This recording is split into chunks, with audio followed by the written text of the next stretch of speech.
Hello students. आज हम fourth definition पर है इकोनॉमिक्स की, क्योंकि कल हमने तीनों डेफिनेशन की थी। फर्स्ट है एडम स्मिथ की धन संबंधी परिभाषा, और सेकंड थी मार्शल की कल्याण संबंधी परिभाषा, और तीसरी थी डॉक्टर रॉबिन्स की दुर्लभता संबंधी परिभाषा। चौथी परिभाषा पर हम आते हैं, वो है विकास केंद्रित परिभाषा, जिसको नोबेल पुरस्कार विजेता प्रोफेसर सैमुअल्सन, पीटरसन और फर्गुसन ने दिया है।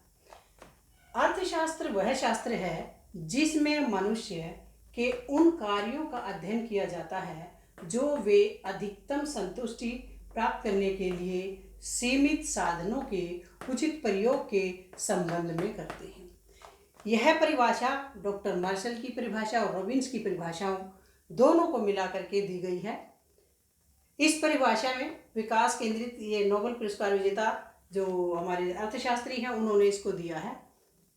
अर्थशास्त्र मानव व्यवहार का अध्ययन है। इस परिभाषा की खासियत क्या है कि इसमें दोनों परिभाषाओं को सम्मिलित किया गया है, और इससे मूल जो इसके बिंदु हैं कि अर्थशास्त्र मानव व्यवहार का अध्ययन है। कैसे?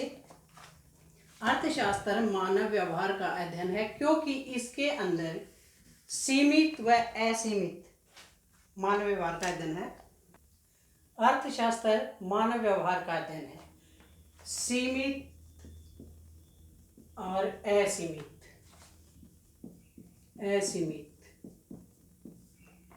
सीमित क्या है? साधन है। सीमित साधन है मनुष्य के पास, और मनुष्य की आवश्यकताएं हैं असीमित।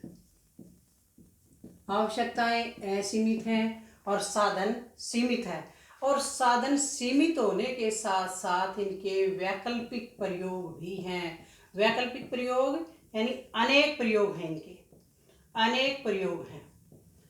अगर अनेक प्रयोग हैं तो इसमें से हमने चुनाव करना पड़ेगा। चुनाव। सीमित साधन हैं, असीमित आवश्यकताएं हैं। सीमित साधनों के वैकल्पिक प्रयोग हैं।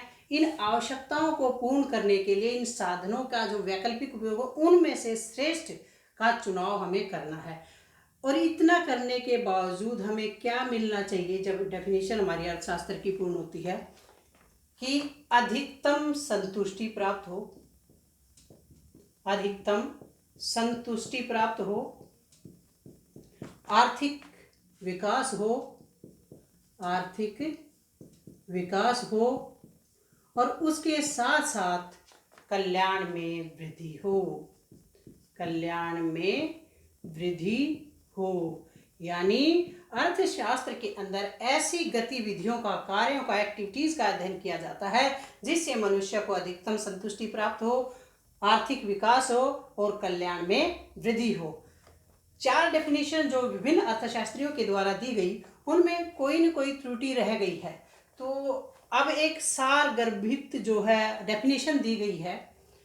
अर्थशास्त्र वह शास्त्र है, चारों डेफिनेशन को मिला करके एक निष्कर्ष निकाला गया है, उसके बाद ये डेफिनेशन दी गई है।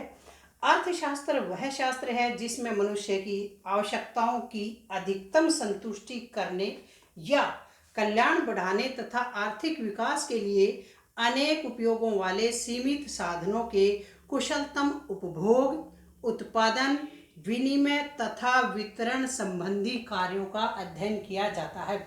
यानी अर्थशास्त्र के अंतर्गत विभिन्न जो गतिविधियां हैं, आर्थिक गतिविधियां हैं, उनका अध्ययन किया जाता है। वे गतिविधियां चार हैं: उपभोग, उत्पादन, विनिमय, वितरण और वितरण, चार गतिविधियां हैं।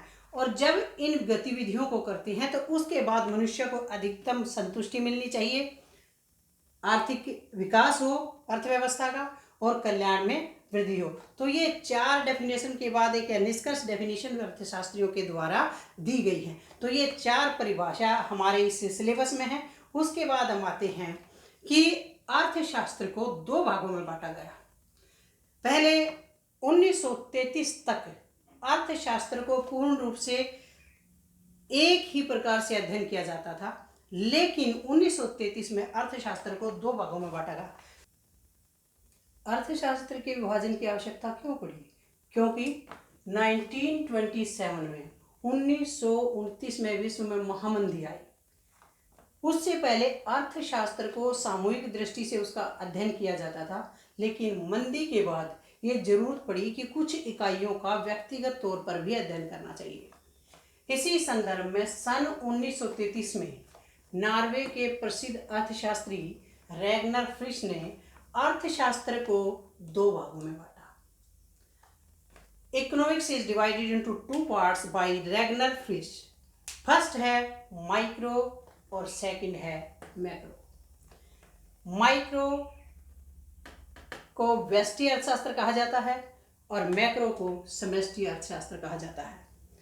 माइक्रो यानी व्यष्टि अर्थशास्त्र और मैक्रो समष्टि अर्थशास्त्र।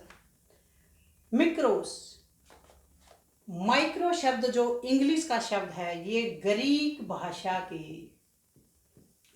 भाषा के मिक्रोस से लिया गया है। मिक्रोस का अर्थ है स्मॉल। स्मॉल का अर्थ होता है छोटा यानी व्यक्तिगत।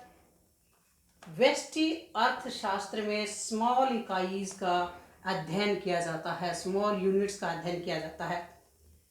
और व्यष्टि अर्थशास्त्र का यानी माइक्रो इकोनॉमिक्स का दूसरा नाम है प्राइस थ्योरी यानी कीमत सिद्धांत। सेकंड पार्ट इकोनॉमिक्स का है मैक्रो इकोनॉमिक्स यानी समष्टि अर्थशास्त्र। मैक्रो से लिया गया है। ये भी ग्रीक भाषा का शब्द है। ग्रीक भाषा का शब्द है मैक्रोस से माइक्रो शब्द अंग्रेजी का लिया गया है, जिसका अर्थ है लार्ज, और लार्ज को हिंदी में बड़ा कहा जाता है। और इसके अंतर्गत यानी मैक्रो इकोनॉमिक्स में सामूहिक इकाइयों का अध्ययन किया जाता है, जैसे पूरी अर्थव्यवस्था का अध्ययन किया जाता है। और इसका दूसरा नाम है आय तथा रोजगार का सिद्धांत। यानी माइक्रो का दूसरा नाम कीमत सिद्धांत है यानी व्यष्टि अर्थशास्त्र का। समष्टि अर्थशास्त्र का दूसरा नाम है आय तथा रोजगार का सिद्धांत। तो आज के इस लेसन में इतना ही। मैं दोबारा एक बार फिर रिपीट कर देती हूँ। सबसे पहले हमने इंट्रोडक्शन ऑफ इकोनॉमिक्स लिया। अर्थशास्त्र का अर्थ क्या है? दो शब्दों से मिलकर यह बना है। अर्थशास्त्र में आर्थिक क्रियाओं का अध्ययन किया जाता है। आर्थिक क्रियाएं चार हैं, जिसमें उपभोग, उत्पादन, विनिमय और वितरण है। उसके बाद उसकी डेफिनेशन है चार। फर्स्ट डेफिनेशन एडम स्मिथ के द्वारा दी गई है सन 1776 में। सन 1776 में an inquiry into the nature and causes of wealth of nation पुस्तक जो लिखी एडम स्मिथ ने, उसी में इसकी डेफिनेशन दी गई है। आधुनिक अर्थशास्त्र की फर्स्ट डेफिनेशन एडम स्मिथ के द्वारा दी गई, इसीलिए modern father of economics Adam Smith को कहा गया है। उसके बाद डॉक्टर मार्शल ने दूसरी परिभाषा दी, जिसकी परिभाषा को वेलफेयर डेफिनेशन कहा गया है। मटेरियल वेलफेयर यानी भौतिक कल्याण संबंधी परिभाषा। तीसरी डॉक्टर रॉबिन्स की है, जिसे दुर्लभता संबंधी परिभाषा किया गया। चौथी है ग्रोथ ओरिएंटेड डेफिनेशन यानी विकास केंद्रित परिभाषा। चारों परिभाषाओं को मिलाकर एक निष्कर्ष परिभाषा दी गई है। उसके बाद हमने